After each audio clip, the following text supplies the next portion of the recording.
प्रिय विद्यार्थियों, आज एक बार फिर से आप सभी का संस्कृत की कक्षा में स्वागत है। हम लोगों ने अभी तक संस्कृत के प्रश्न पत्र के हिसाब से जो खंड ख है, जो कि 35 अंकों का होता है और व्याकरण से संबंधित होता है, उस खंड पर हम लोग चर्चा कर रहे थे। खंड ख के अंतर्गत अभी तक जो हम लोगों ने चर्चाएं की हैं, जिन विषयों को छुआ है, वो है प्रत्याहारों का निर्माण करना, उच्चारण स्थान की जानकारी और संधि प्रकरण में हल संधि अर्थात व्यंजन संधि को पढ़ा। प्यारे बच्चों, जैसा कि मैं आपको याद दिलाना चाहूंगा कि हम लोगों ने संधि प्रकरण में जो व्यंजन संधि पढ़ी, उस व्यंजन संधि के अंतर्गत दो सूत्र थे, मोनुस्वारः और दूसरा सूत्र था अनुस्वार से यही पर सवर्ण। इन्हीं दो सूत्रों के आधार पर व्यंजन संधि से प्रश्न परीक्षा में पूछे जाएंगे। प्यारे बच्चों, हम लोग संधि प्रकरण का जो दूसरा हिस्सा है वो है विसर्ग संधि, जो आपके पाठ्यक्रम में निर्धारित है। उस विसर्ग संधि पर आज चर्चा करेंगे। विसर्ग संधि के अंतर्गत प्यारे बच्चों, आपके पाठ्यक्रम में 4 सूत्र हैं, जैसा कि मैंने पिछली कक्षा में बताया था। वो 4 सूत्र हैं ससजुषो रुः, विसर्जनीयस्य सः, अतो रोरुप्लुतादप्लुते और हर्षिच्च। तो ये जो 4 सूत्र हैं, इन्हीं 4 सूत्रों के आधार पर विसर्ग संधि से प्रश्न पूछे जाएंगे। हम लोग एक एक करके सूत्रों को लेते हैं और उन पर चर्चा करते हैं। इन सूत्रों पर चर्चा करने से पहले हमें ये जानना जरूरी है कि विसर्ग संधि कहते किसे, विसर्ग संधि होती क्या है। तो प्यारे बच्चों, जैसा कि आप जानते हैं कि 2 वर्णों के मेल से जो परिवर्तन होता है उसे संधि कहते हैं।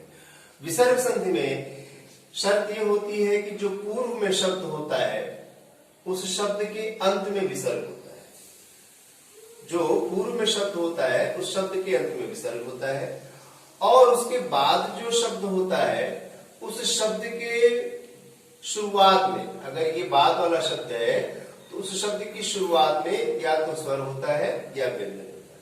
फिर से ध्यान दें, विसर्ग संधि में क्या होता है कि 2 शब्द होते हैं, एक शब्द और 2 वर्ण, एक शब्द इधर है और एक शब्द इधर है। इस शब्द के अंतिम वर्ण अंतिम में विसर्ग होता है, और इधर जो शब्द होता है उस शब्द के आदि में, शुरुआत में या तो स्वर होगा या व्यंजन होगा। इस तरह की स्थिति जब बनती है तो उसे हम विसर्ग संधि कहते हैं। प्यारे बच्चों, विसर्ग संधि के अंतर्गत हम लोग पहला जिस सूत्र का अध्ययन करेंगे वो है विसर्जनीयस्य सः। ये सूत्र क्या कहता है? ये सूत्र प्रिय विद्यार्थी ये कहता है कि यदि किसी शब्द के अंत में विसर्ग हो और उस विसर्ग के बाद जो शब्द है उस शब्द की शुरुआत में खर प्रत्याहार का वर्ण क्या हो, प्रारंभ वाले शब्द के अंत में विसर्ग हो और बाद वाले शब्द की शुरुआत में खर प्रत्याहार का कोई वर्ण। तो फिर वही बात आती है प्यारे बच्चों की, यदि प्रत्याहार हमें जानना है तो माहेश्वर सूत्र याद होना चाहिए। हम लोग देखते हैं कि खर प्रत्याहार के अंतर्गत कौन कौन से वर्ण आते हैं। तो यदि हम लोग माहेश्वर सूत्र को याद करें तो माहेश्वर सूत्र में ध्यान ये देंगे कि जहां पर ख वर्ण हो वहां से शुरू करना है, और जहां र वर्ण का अंत हो वहां पर हमको अपने आप को रोक देना है। हम लोग पढ़ते हैं, माहेश्वर सूत्र को रिकॉल करते हैं। अ इ उड़ रेल रेक ए ओंग ऐ औच हय वरट लड़ य मंगड़नम झभय घट धश ख। ये ख आ गया, हम लोग ख से लिखना शुरू कर देंगे। ख ह छ ठ थ च ट त व क प य श ख स और र पर रुक जाएंगे क्योंकि प्रत्याहार के अंत में र है। अब इन वर्णों में जो जो सूत्र के अंतिम वर्ण थे उनको हम लोग काट देंगे, और सूत्रों के अंत में आए हुए वर्ण कौन कौन से थे? एक तो ये था ख फ छ ठ थ च ट थ, दूसरा कपय का य, और तीसरा शक स। इनको काटने के बाद जब हम क्रम से रखते हैं तो हम क्या पाते हैं कि कौन कौन से वर्ण खर प्रत्याहार में आए। तो हमने देखा क ख च छ ट ठ त थ प फ और श क स, ये वर्ण खर प्रत्याहार में आते हैं। तो क्या हमने देखा खर प्रत्याहार में कौन कौन से वर्ण आ रहे हैं? ये ध्यान देगा प्यारे बच्चों, तो आप देखेंगे ई क ख च छ ट ठ त थ और पप, ये हर वर्ग के, जो हमारे 5 वर्ग होते हैं स्पर्श व्यंजन में, उन वर्गों के पहले 2 हैं। पहले 2 वर्ण है क ख, क वर्ग का शुरुआती 2 है, च वर्ग के प्रारंभिक 2 च छ है, ट वर्ग के प्रारंभिक 2 वर्ण ट ठ, त थ और प। इस तरह से हर वर्ग के प्रारंभिक 2 वर्ण, और इसके बाद शेष श क स। तो अर्थात हर वर्ग का पहला दूसरा और श ख स ये वर्ण खर प्रत्याहार के अंतर्गत आते हैं। तो अब फिर से आते हैं सूत्र पर ध्यान देते हैं। विसर्जनीय से सह सूत्र ने क्या कहा, यदि किसी शब्द के आदि अंत में, यदि किसी शब्द के अंत में विसर्ग है और उसके बाद खर प्रत्याहार का वर्ण है, तो विसर्ग के स्थान पर स, विसर्ग के स्थान पे क्या हो जाएगा, हलंत वाला स हो जाएगा। जैसे हम उदाहरण देखें, अगर यहां लिखा है, देखें, मुनि धन तपति, मुनि धन तपति, यहां मुनि में इस शब्द के अंत में विसर्ग है और इसके बाद तपति, ये खर प्रत्याहार का वर्ण। देखिए खर प्रत्याहार में आपके त आ रहा है, युक्त आ रहा है। तो अब ऐसी स्थिति में क्या होगा, इस विसर्ग की जगह पर स हो गया और इस तरह से शब्द बन गया मुनिस तपति। दूसरा शब्द देखिए, यहां पर है नमः धन ते। इस पूर्व शब्द के अंत में क्या है, विसर्ग, और विसर्ग के बाद जो शब्द है उस शब्द के आदि में शुरुआत में क्या है, खर प्रत्याहार का वर्ण। खर प्रत्याहार का वर्ण कौन सा है, त, और खर प्रत्याहार में देखिए त आता है। तो ऐसी स्थिति में क्या होगा, विसर्ग के स्थान पे स हो गया, हमारा शब्द क्या बन गया, नमस्ते।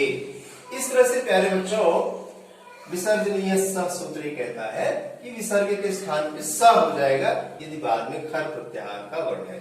प्यारे बच्चों, थोड़ा सा इसमें ये ध्यान देना है कि हम लोग कक्षा 10 के हिसाब से पढ़ रहे हैं। तो अभी हम लोग जो स्तर है, जो अपना कक्षा 10 का बोर्ड का पाठ्यक्रम है, केवल उसके हिसाब से ही चल रहे हैं। इसका उद्देश्य केवल इतना है कि आपका व्याकरण में प्रवेश हो सके। व्याकरण की गूढ़ता में अभी हमको नहीं जाना है। व्याकरण की गूढ़ता अगर आप कक्षा 11-12 में भी संस्कृत विषय लेंगे, जैसे हमारी इच्छा है आप ले, और यदि आप स्नातक स्तर में भी संस्कृत विषय लेते हैं, तब आपको सूत्रों की गूढ़ता पर गहराई में जाना होगा। फिलहाल आपको सामान्य रूप से कल समझना है कि यदि विसर्ग स्थान पे स है और विसर्ग स्थान पे स हो जाएगा यदि बाद में खर प्रत्याहार का वर्ण है। किंतु प्यारे बच्चों, अगर हम इसी सूत्र में का कुछ उपभाग भी है जो आगे भी कुछ कहता है, वो क्या है, यदि हम ये जो प्रत्याहार खर प्रत्याहार के वर्ण लिखते हैं तो इसको अगर हम त थ से अलग कर ले, त थ से अलग कर ले, इसके बाद आप देखिए इस प फ को क ख के साथ रख ले, इस श को च छ के साथ रख ले, इस पेट कटे खटकोण क को ट ठ के साथ रख ले और इस स को त थ के साथ रख ले।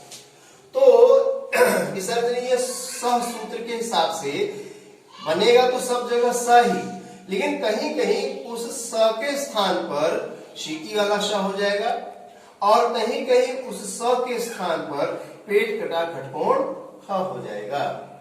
तो हम लोग देखते हैं कुछ उदाहरण, जैसे यदि धनु धन टंकार, यहां देखिए शब्द के अंत में विसर्ग है और इसके बाद खर प्रत्याहार का वर्ण ट है।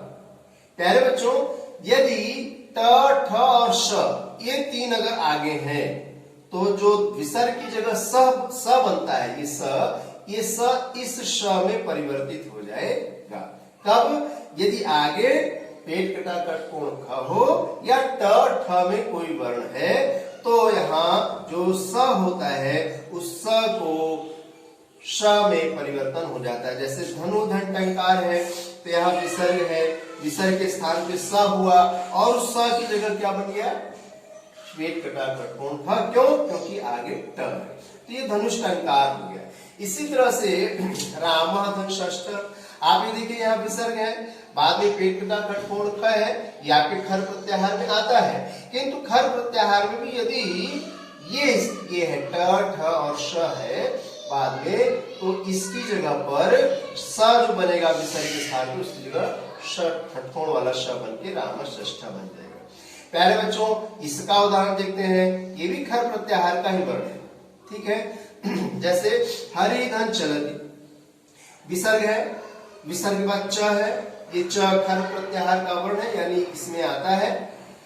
किंतु यदि च छ यदि श है विसर्ग के बाद, तो जो विसर्ग के स्थान पे स होगा उस स को श में परिवर्तन, शीटी वाला श जो आपका होता है नाम तालु तालक जो श है उसमें परिवर्तित हो जाएगा। इस तरह से हरि धन चलती क्या बन जाएगा, हरीश चलती। इसकी और उदाहरण देखते हैं, राम धन चलती विसर्ग है, विसर्ग के बाद खर प्रत्याहार का वर्ण है, किंतु ये जो खर प्रत्याहार का वर्ण है वो क्या है, च छ और श में यदि कोई है तो विसर्ग के स्थान पे जो स होगा उस स की जगह तालव्य विष हो जाता है। इस तरह से रामधन चलती रामश चलती बन गया। इसी तरह से आगे देखें हम लोग दूसरा वर्ण नेधन छलन, नेधन छलन, यहाँ विसर्ग है इसमें और इसके बाद खर प्रत्याहार का वर्ण छ है, लेकिन ये च छ और श यदि बाद में हो तो विसर्ग के स्थान पे जो स बनेगा उस स की जगह ही क्या हो जाएगा, श हो जाएगा। तो यहाँ क्या बन गया, निश्चलन। इसी तरह से देवई धन छलिता, यहाँ विसर्ग है, छ खर प्रत्याहार का वर्ण है, किंतु यदि च छ श में कोई वर्ण है तो उस स की जगह पे श हो जाता है। प्यारे बच्चों ये दो सूत्र है, स्तोष्टनाष्टु और इष्टनाष्टु, उसके आधार पर ये परिवर्तन होते हैं। अर्थात पहले तो विसर्ग के स्थान पे स ही होगा, लेकिन यदि आगे कौन सा वर्ण है, स्तोष्टनाष्टु और इष्टनाष्टु, ये दो सूत्र है, इनके आधार पर ये स की जगह परिवर्तन या तो शीटी वाले श का हो जाता है या पेट खटा कटकोण ख में परिवर्तन हो जाता है। अब ता था स, ये जो हमने ग्रुप बना रखा है ये क्या है कि अगर जो है विसर्ग के आगे खर प्रत्याहार का वर्ण हो किंतु इनमें से कोई यदि है तो विसर्ग की जगह पे स रहता है। अब बचा ये क ख और प फ, ये क्या है, यदि विसर्जनीय स सूत्र के अनुसार यदि विसर्ग के बाद खर प्रत्याहार का वर्ण है तो विसर्ग के स्थान पे स हो जाता है, लेकिन यदि करके एक सूत्र है उसके अनुसार यदि विसर्ग के बाद क ख प फ में कोई वर्ण है तो विसर्ग की जगह विसर्ग ही बना रहता है, कोई परिवर्तन नहीं होता। जैसे यहाँ देखिए हरि धन खादति, यहाँ विसर्ग था, बाद में खर प्रत्याहार का वर्ण तो है, लेकिन ये क ख प फ में से कोई एक है, इस वजह से विसर्ग के स्थान पर विसर्ग ही बना रहा है। इसी तरह से एक धन काक, यहाँ भी विसर्ग के बाद खर प्रत्याहार का वर्ण है, विसर्जनीय स सूत्र से विसर्ग हो जाना चाहिए था, लेकिन चूंकि आगे क ख प फ में एक वर्ण है अतः यहाँ परिवर्तन न होकर के एक का यथास्थिति बरकरार रही। तो कहने का मतलब प्यारे बच्चों ये हुआ कि जो विसर्जनीय स सूत्र है ये आपके चार हिस्सों में बटा हुआ है। ये चार हिस्सों में क्या बटा हुआ है कि यदि विसर्ग के बाद खर प्रत्याहार का वर्ण है तो विसर्ग के स्थान पे स हो जाएगा, किंतु यदि खर प्रत्याहार के वर्ण को हम इस तरह से वर्णमाला के क्रम के अनुसार रखते हैं तो हम इस तरह से यदि जोड़ा बना ले कि क ख प फ च छ के साथ श, ट ठ के साथ श और त थ के साथ स रखते हैं तो हमारे चार हिस्सों में सूत्र बढ़ जाता है। पहला क्या कहता है, यदि विसर्ग के बाद खर प्रत्याहार का वर्ण हो किंतु इनमें से कोई है तो विसर्ग ही बना रहेगा। यदि विसर्ग के बाद च छ श में कोई वर्ण है अगर तो विसर्ग के स्थान पर श आ जाएगा। यदि विसर्ग के बाद ट ठ या पेट कटा कटकोण ख इनमें से कोई एक वर्ण है तो विसर्ग के स्थान पर श हो जाएगा। और यदि विसर्ग के बाद त थ या स में से कोई एक वर्ण है तो विसर्ग के स्थान पे स हो जाएगा। वस्तुतः यहाँ इन दोनों में भी पहले स ही होता है, यहाँ भी, किंतु जैसा मैंने बताया कि स्तोष्टनाष्टु और इष्टनाष्टु सूत्र होने की वजह से उस स की जगह पर श और कहीं उस स की जगह तालव्य श हो जाता है। इस तरह से उदाहरण को हम लोग ध्यान से देखेंगे। हम लोग चल फिर से एक बार उदाहरण को ध्यान देते हैं। यहाँ विसर्ग है, खर प्रत्याहार का वर्ण है, किंतु ये त थ और स में से एक है, इसलिए विसर्ग के स्थान पे स हो गया। यहाँ भी विसर्ग के बाद खर प्रत्याहार का वर्ण त है, किंतु त थ और स यदि बाद में है तो विसर्ग की जगह स हो जाएगा। यहाँ भी मनोधन तापा में विसर्ग है, विसर्ग के बाद खर प्रत्याहार कौन त है, तो विसर्ग के बाद ये त थ या स है तो विसर्ग के स्थान पे स हो जाएगा। यहाँ पर नत्याह विसर्ग है और यहाँ खर प्रत्याहार कौन त है, पूर्व की तरह यहाँ भी स हो जाएगा। यहाँ पर बात है, यहाँ थोड़ा परिवर्तन है, यहाँ स की जगह श आएगा। देखिए हरि धन चलती है, यहाँ विसर्ग के बाद च है, ये खर प्रत्याहार कौन है, किंतु ये च छ श च है, इसलिए विसर्ग के स्थान पे ये शिटी वाला श हो जाएगा। रामाधन चलती है, यहाँ विसर्ग है, किंतु यहाँ च छ और शिटी वाला श में से कोई एक वर्ण च है, तो राम में जो विसर्ग उसके स्थान पे श हो गया। इसी तरह से यहाँ भी निर्धन छलम में विसर्ग के स्थान पे श निश्चलम हो गया। यहाँ देवई में विसर्ग के बाद छ है, विसर्ग के स्थान पे श हो गया। अब तीसरा स्थिति देखते हैं क्या होता है। विसर्ग है, विसर्ग के बाद ट है, ये वाला स्थिति है, तो यहाँ पर विसर्ग के स्थान पर स हुआ, स को श हो गया। यहाँ रामाधन षष्ठ है, विसर्ग है, विसर्ग के बाद पेट कटा खटकोण ख है, विसर्ग के स्थान पे स हुआ और स को श हो गया। इसी तरह से अब यहाँ जो चौथा हिस्सा है क ख प फ, यदि विसर्ग के बाद हो तो कोई परिवर्तन नहीं होता, विसर्ग बना रहता है। जैसे हरि धन खादती है तो हरि धन खादती रह गया, एक धन काका है तो एक धन काका ही रह गया। इस प्रकार से प्यारे बच्चों विसर्जनीय स सूत्र से संबंधित और भी जितने शब्द आप अभ्यास पुस्तिका में करेंगे तो उतना ही ज्यादा आपको इस सूत्र कंठस्थ होगा या उस सूत्र से संबंधित उदाहरण आपको समझ में अच्छी तरह से आएंगे। प्यारे बच्चों, हम लोगों ने अभी तक जो कुछ भी जाना है उसका जब तक अभ्यास नहीं करेंगे बार बार, तब तक वो चीजें हमसे विस्मृत होने की पूरी संभावना रहती है। कहते हैं दर्पण पे भी धूल जमती है, इस धूल को हम बार बार साफ न करें तो दर्पण में चित्र साफ नहीं दिखाई पड़ता है। इसलिए हमने अभी तक जितना कुछ भी जाना है उसको एक बार से अपनी अभ्यास पुस्तिका में जरूर करें। मैं आज आपके लिए कुछ प्रश्न देता हूँ अभ्यास के लिए और ये आप नोट कर लेंगे। सबसे पहले हम लोगों ने प्रत्याहार जाना था व्याकरण में, तो इन प्रत्याहार हमने आपको यहाँ दे रखे हैं। इनमें आपको बताना है कौन कौन से वर्ण इन प्रत्याहारों में आएंगे। अण है, इक है, अच, एच, यण, जश, खर, एंग आदि। इस तरह से बहुत सारे प्रत्याहार 42 प्रत्याहार बनते हैं, लेकिन आपको इन प्रत्याहारों के अंतर्गत कौन कौन से वर्ण आते हैं ये आपको बताना है। दूसरा प्रश्न मैंने आपको दे रखा है उच्चारण स्थान हम लोगों ने जाना था, जिसमें आपको विसर्जनीय, कंठ, ऋतुल, खाड़ा, मूर्धा, ऋतुल, सानांगता आदि सूत्र थे। तो उन सूत्रों को याद कर लेंगे और उन सूत्रों की व्याख्या यदि ध्यान होगी तो उन सूत्रों के आधार पे आप बता सकेंगे कि ये जो वर्ण हमने लिखे हैं इन वर्णों का उच्चारण स्थान कहाँ है। जैसे विसर्ग का उच्चारण स्थान कहाँ से है, अंगा का उच्चारण स्थान कहाँ से है, या इस तरह से इन वर्णों में उच्चारण स्थान आपको बताना है। इसके बाद हम लोगों ने संधि पढ़ा था। संधि में हम लोगों ने 2 संधियां पढ़ी, हल संधि जिसे हम व्यंजन संधि भी कहते हैं, और विसर्ग संधि पढ़ रहे हैं। विसर्ग संधि का हम लोगों के लिए एक सूत्र पढ़ा है, तो 2 सूत्र व्यंजन के और 1 सूत्र विसर्ग के, 3 सूत्रों के आधार पे जो प्रश्न बनते हैं उनके आधार पे यहाँ हमने कुछ प्रश्न दे रखे हैं, कुछ शब्द दे रखे हैं। ये जो हमने दे रखे हैं संधि विच्छेद है, इनमें आपको संधि करनी है और संधि करके ये बताना है कि इसमें कौन सी संधि है, विसर्ग संधि है या व्यंजन संधि है। यदि उस संधि से संबंधित सूत्र भी आप लिख सकते हैं तो बहुत ही अच्छा होगा, ये बहुत ही श्रेयस्कर होगा।